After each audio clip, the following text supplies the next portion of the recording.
Shields up, Ironbreakers. Today we're going to be checking out Clair Obscur Expedition 33. This game was initially revealed during the Xbox showcase of Summer Game Fest, and it was one of those games that instantly made its way onto my wish list because I just thought it looked really good.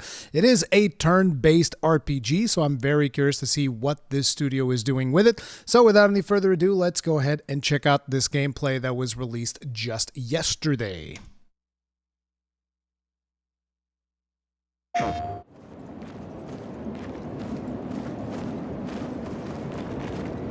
Is this underwater? Dude, the art style of this game is just so good. Let me lower the volume here just a smidge.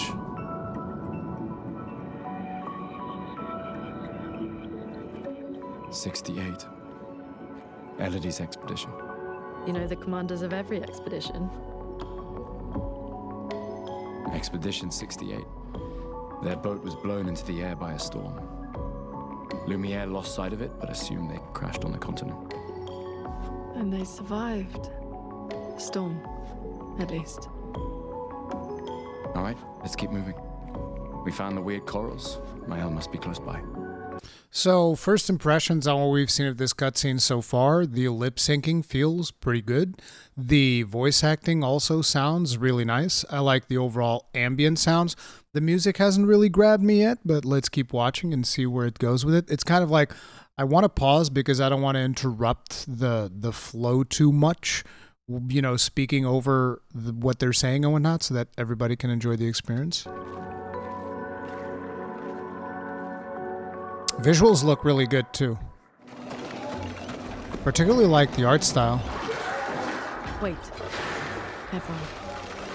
Looks like a different species. Doesn't matter. They're between us and Mael. Okay, so looks like you will engage by doing the first strike. I would assume that there will be like some type of mechanic in there where if you don't do the first strike, you might get a disadvantage, or maybe there'll be an advantage when you do make the first strike, because that's usually something that these turn-based RPGs tend to do, which is a good mechanic in my opinion. Adds a little bit more interactivity, so to say. First strike, yep. Okay, that was a lot, dude. Let me see like all of the different options that we got going here.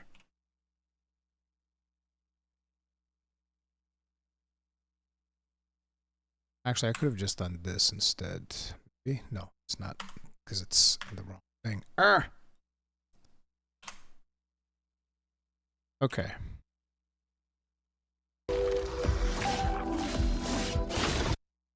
First strike.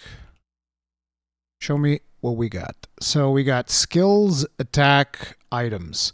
So attack would be just like your standard melee attack. Looks like there's an aim mechanic, which would allow you to use your ranged weapon, I would assume. Charge Gustav's arm by dealing damage, dodging and parrying to deal more damage with overcharge. Oh, so he's got like a steampunk arm kind of thing on his left hand, which is also the hand that he's aiming with.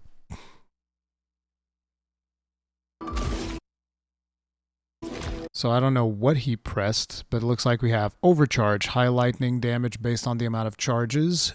One hit, Lumiere Assault. Lumiere, by the way, stands for, actually it's pronounced Lumiere, and it is French for light. Lumiere, so Assault of Light. Marking shot, deals low single target lightning. One hit from fire, powerful. So marking shot, low lightning, damage, and applies mark. Looks like there will be quick time items. Healing light, so she probably works more as a support type caster. Or maybe not even a support type caster, just a caster that also has heals. Because we see like Immolation, Earth Rising, Ice Lance, Thunderfall, Stains. Gain elemental stains by casting spells. Consume them to unleash the mayhem. Okay.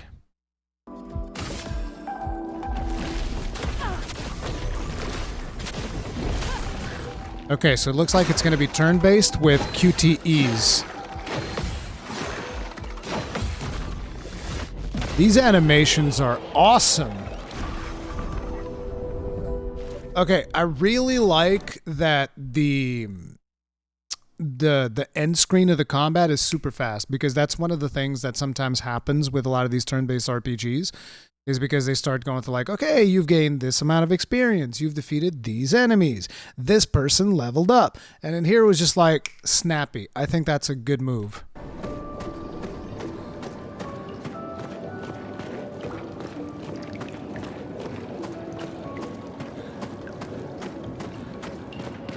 Over there. A hut.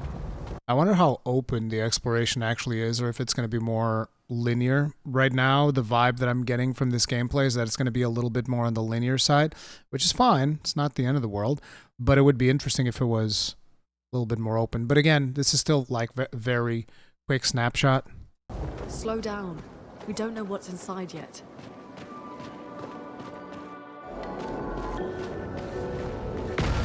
Whoa! That's a beefer.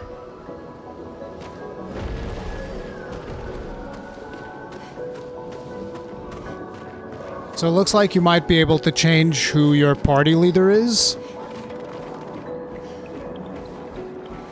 This building has a certain melancholy beauty. A lone outpost of humanity nestled amongst the corals. A sailor lost at sea. Our resident cynic is now a poet. Wouldn't Okay, expect a traversal, Cartesian nice. engineer to understand beauty. Frame rate's not looking too impressive, but again, this is one of the things that the people tend to polish last, so.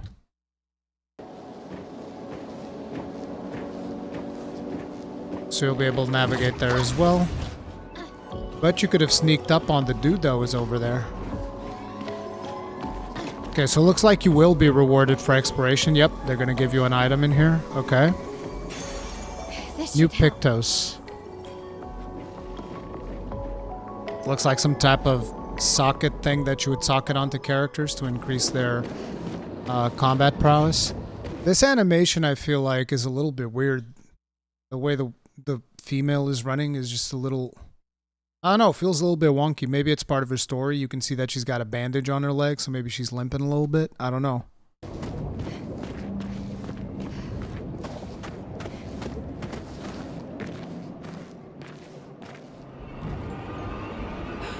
Watch out! Hell yeah, boss fight. You're right.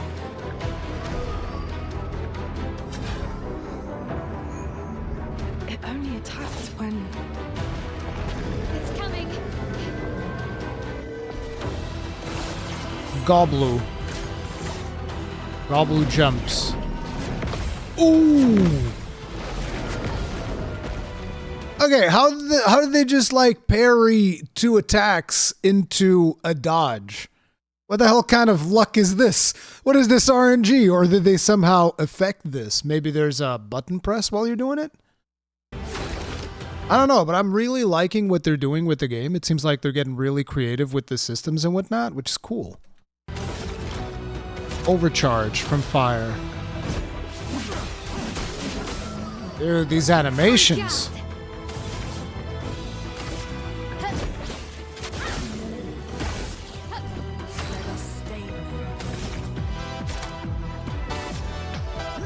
Whoa! What is this soundtrack? I'm into it. I just really love it when studios take chances with their soundtrack.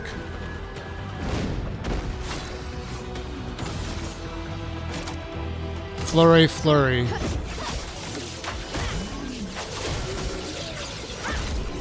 Damn! Dude, these animations are looking really good. I like the art style, like the visuals, like the animations. It seems peaceful. As long as we don't touch the flowers. Yeah, let's not get too sentimental. It's still a paintress creation. Paintress.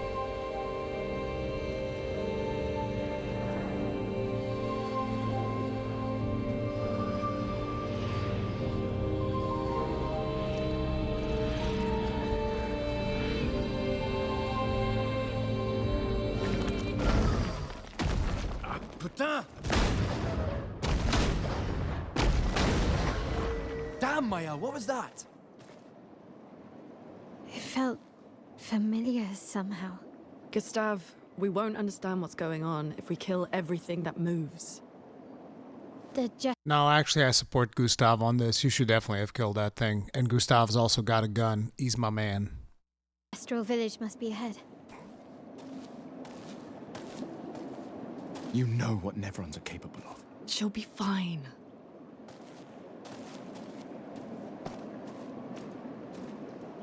She'll be fine. Good performance. Oh, man, what a tease. Coming 2025.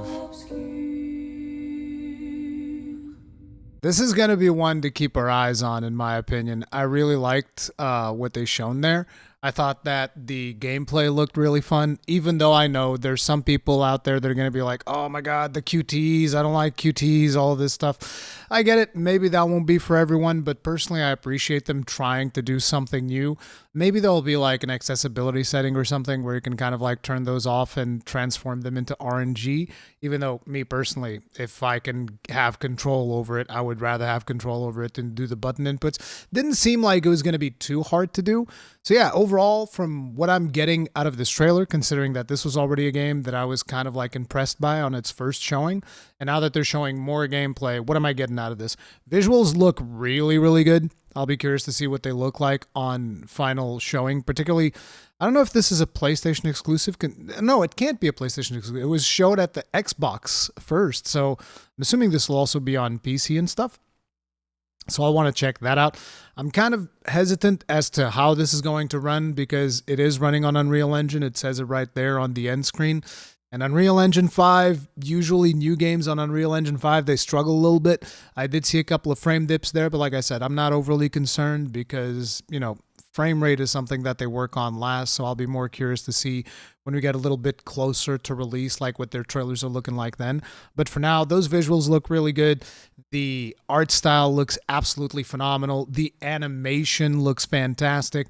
The overall gameplay looks like it's going to be fun. There is traversal things that you will do to explore different locations, which apparently you get rewards from, which is one of the things that they showed throughout this. So, yeah. I'm really curious to see more about this bad boy, but what about you guys? Let me know in the comment section down below how you're feeling about Clair Obscur Expedition 33. I thought it was definitely one of the highlights of Summer Game Fest, but I do know that this is not the type of game that I usually cover that often, but I do like turn-based RPG games. I mean, we did a full playthrough of Baldur's Gate 3, even though this is obviously something very different from that, but just to mention that I do play turn-based games and I do enjoy them, but it is what it is. Let me know in the comment section down below how you guys are feeling on this. And yeah, I'll see you guys on the next one. Stay strong, stay safe. Peace out.